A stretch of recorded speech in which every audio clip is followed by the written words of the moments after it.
Indian food হাটে আমার প্রিয় দর্শক বন্ধুদের স্বাগত। আজকে আমি বানাবো লঙ্কার চপ বা লঙ্কার পাকোড়া। আজকের আমার এই রেসিপিটি আপনাদের ভালো লাগলে একটা বড় লাইকের সাথে আমার এই চ্যানেলটিকে সাবস্ক্রাইব করে নেবেন। রেসিপিটি শেষ পর্যন্ত দেখার জন্য আপনাদের কাছে আমার অনুরোধ রইল। চলুন তাহলে রেসিপিটি দেখে নিই।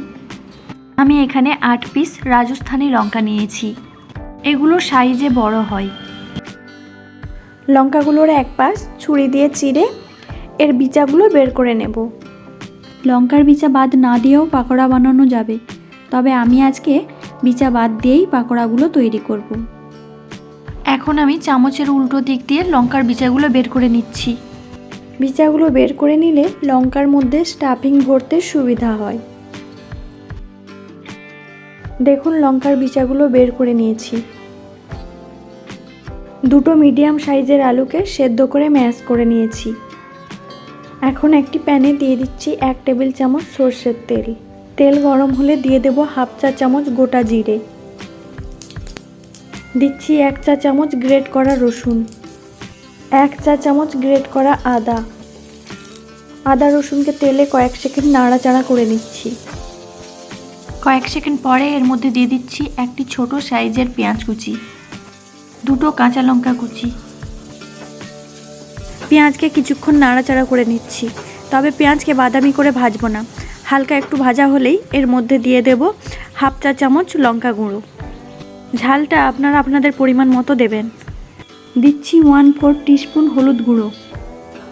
সব মশলাগুলোকে নাড়াচাড়া করে কিছুক্ষণ ভেজে নিচ্ছি। এখন এই মশলার মধ্যে দিয়ে দিচ্ছি ম্যাশ করে রাখা আলু সেদ্ধ।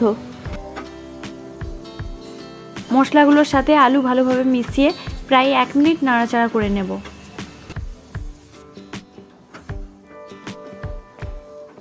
1 মিনিট পর এর মধ্যে দিয়ে দিচ্ছি 1/4 টিস্পুন আমচুর পাউডার, 1/4 টিস্পুন গরম মশলা গুঁড়ো, দিচ্ছি স্বাদ মতো নুন। এখন সব মশলাগুলোকে আলুর সাথে ভালোভাবে মিশিয়ে আবারও কিছুক্ষণ নাড়াচাড়া করে নেব। কিছুক্ষণ নাড়াচাড়া করার পর এর মধ্যে দিয়ে দিচ্ছি ধনেপাতা কুচি।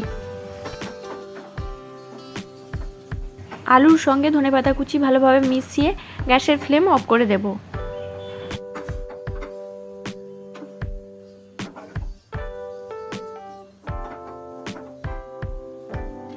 এখন ব্যাটার তৈরি করে নেব। তার জন্য নিচ্ছি 1 কাপ বেসন, 2 চা চামচ চালের আটা, দিচ্ছি হাফ চা চামচ লঙ্কা গুঁড়ো, হাফ চা চামচ হলুদ গুঁড়ো, হাফ চা চামচ নুন, আপনারা আপনাদের স্বাদ অনুযায়ী নুন দেবেন, আর দিচ্ছি সামান্য খাবার সোডা। সমস্ত শুকনো উপকরণগুলোকে মিশিয়ে নিচ্ছি। এরপর এর মধ্যে অল্প অল্প জল দিয়ে ব্যাটার তৈরি করে নেব। ব্যাটারে একসঙ্গে বেশি জল দিলে পাতলা হয়ে যেতে পারে, তাই আমি একটু একটু করেই জল দিয়ে ব্যাটারটি তৈরি করে নিচ্ছি।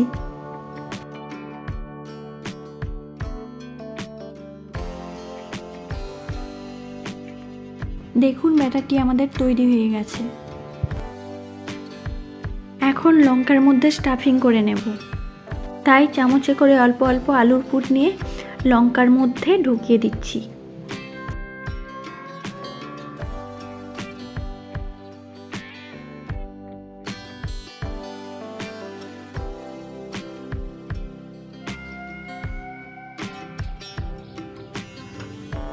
এইভাবেই সমস্ত লঙ্কাগুলোর মধ্যে আলুর পুর ভরে নেব। একটি একটি করে লঙ্কা ব্যাটারের মধ্যে ডুবিয়ে গরম তেলে ছেড়ে দেব।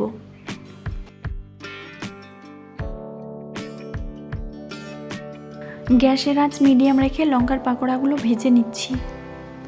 পাকোড়াগুলোকে মাঝে মাঝে উল্টে পাল্টে নিয়ে বাদামি করে ভেজে নেব।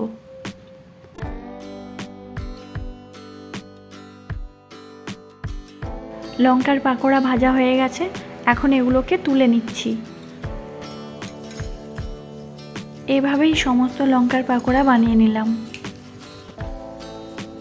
আমি এই লঙ্কার পাকোড়াগুলো গ্রিন চাটনি ও টমেটো সসের সঙ্গে পরিবেশন করছি। এই টেস্টি রেসিপিটি আপনারা বাড়িতে অবশ্যই একবার ট্রাই করে দেখবেন এবং কেমন হয়েছে তা আমাকে কমেন্ট করে জানাবেন। এখনের জন্য বিদায় নিচ্ছি। সকলে ভালো থাকবেন ও সুস্থ থাকবেন।